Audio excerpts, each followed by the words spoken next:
हमारा field marshal, army chief of staff general Asif Munir साहब, उनका ना सिर्फ दावत था अमेरिका में जनाब स्पीकर, मगर उनको प्रेसिडेंट ट्रंप ने खुद व्हाइट हाउस में लंच खिलाया।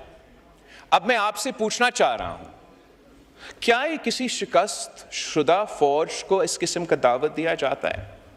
नहीं जनाब स्पीकर, ये मुबारकबाद देने का दावत था उस शख्स को जो उस फौज का क़ियादत कर रहा था, जिसने पूरी दुनिया की एक्सपेक्टेशंस के बरक्स, भारत जो से 7 गुना ज्यादा बड़ा ताकत है, भारत के हथियार और माल और वसाइल अमेरिका की तरफ से आते हैं, वो भारत को आगे जाके पता नहीं क्या क्या उम्मीदें रख बैठे थे।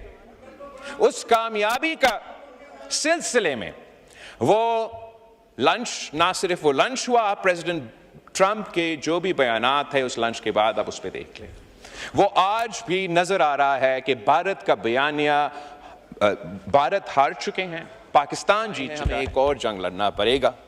और उस जंग के नतीजे में फिर जो 3 दरिया आज भारत के पास है और 3 दरिया पाकिस्तान के पास है, अगर वो हमारे 3 दरिया पे डैम बनाने की कोशिश करते हैं तो हमें फिर जंग लड़ना पड़ेगा जनाब स्पीकर। वजीर आजम ने पहले से कह दिया है, नेशनल सिक्योरिटी कमेटी ने पहले से कह दिया है कि अगर इन पे अमल दरामद होता है तो हमें जंग लड़ना पड़ेगा। तो हम इंशाअल्लाह ताला एक तो जंग नहीं लड़ना पड़ेगा, लेकिन अगर वो मजबूर होते हैं और जंग का अगर हमें जंग लड़ना पड़ेगा तो फिर हम डिसरप्ट ना करें। हम जानते हैं कि हमारा एयरफोर्स, हमारे अफवाज जैसे अभी इनको इब्रतनाक शिकस्त दिलवाए, अगले आने वाले जंग में भी उस पोजीशन में है। काम था, बट पीस थ्रू स्ट्रेंथ।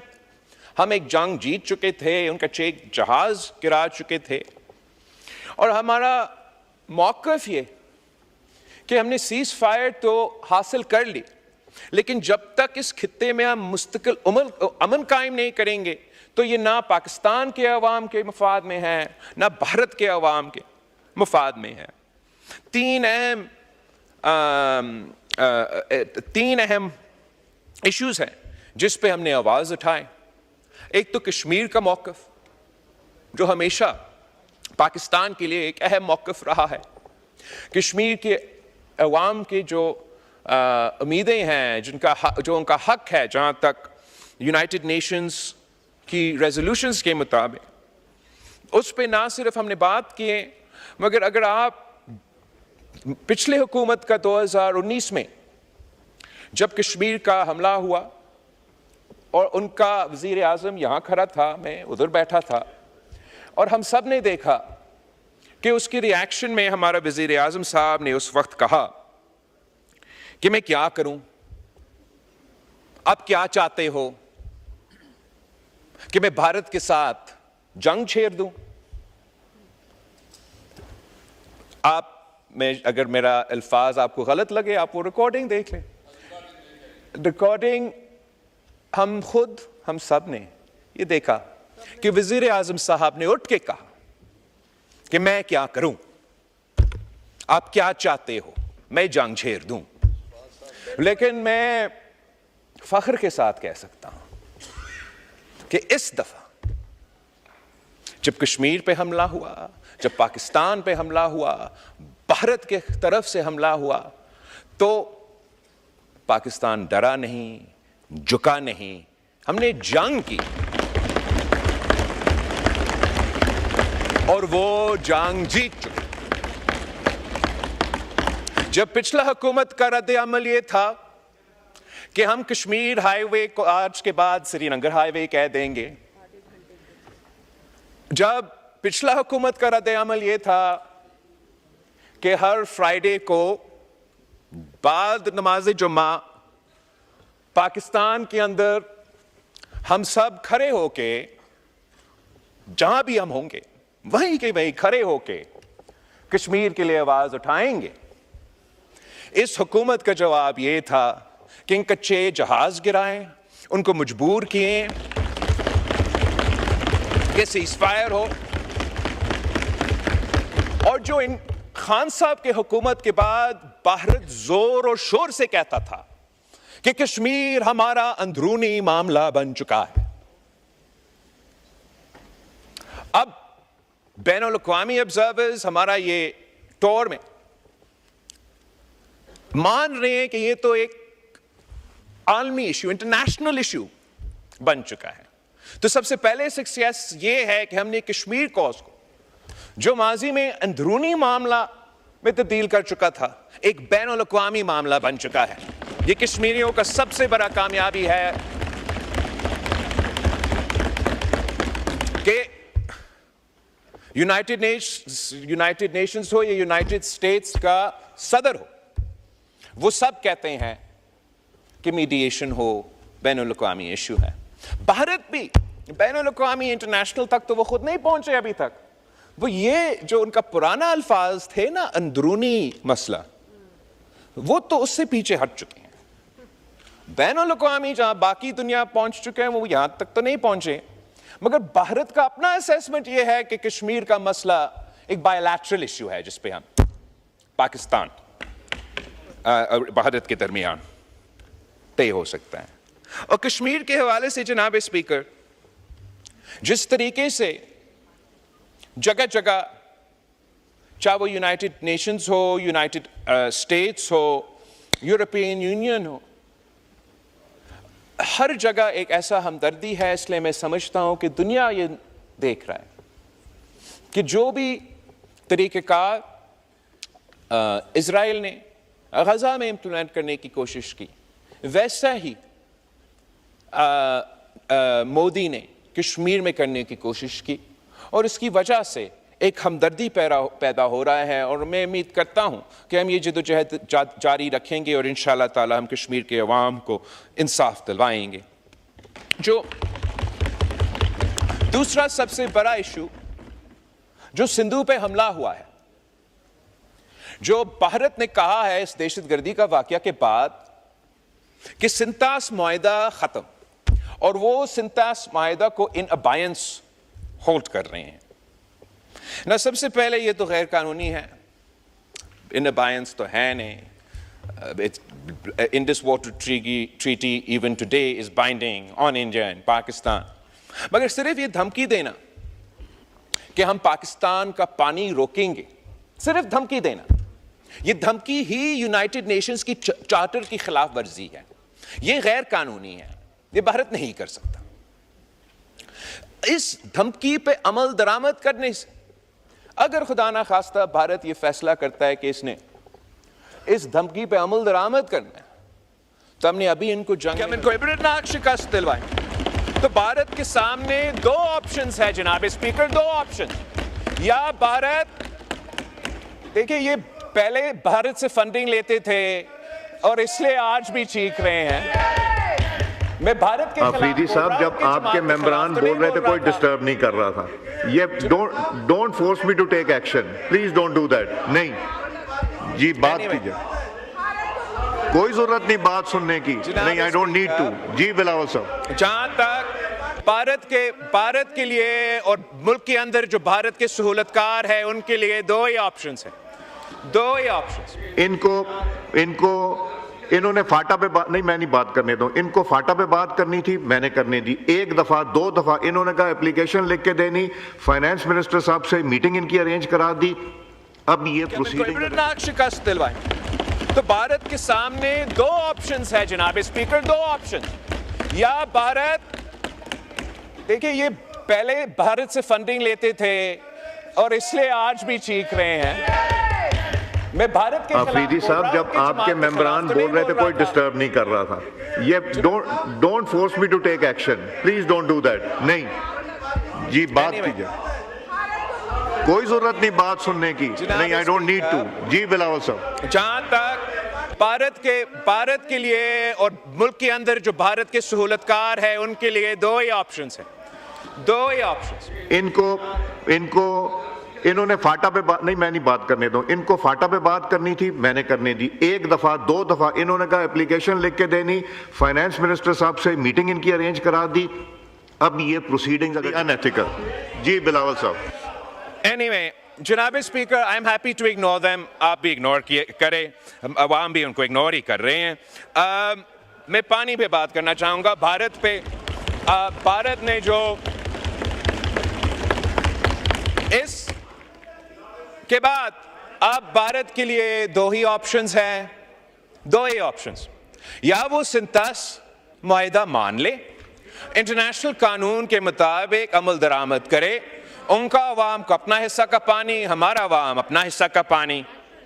अगर वो नहीं मानते सिंतास मुआहिदा को, डैम और कनाल्स निकालने की कोशिश करेंगे, तो फिर पाकिस्तान जंग करेगी और हम 6 के 6 दरिया के पानी अपने अवाम को दिलवाएंगे।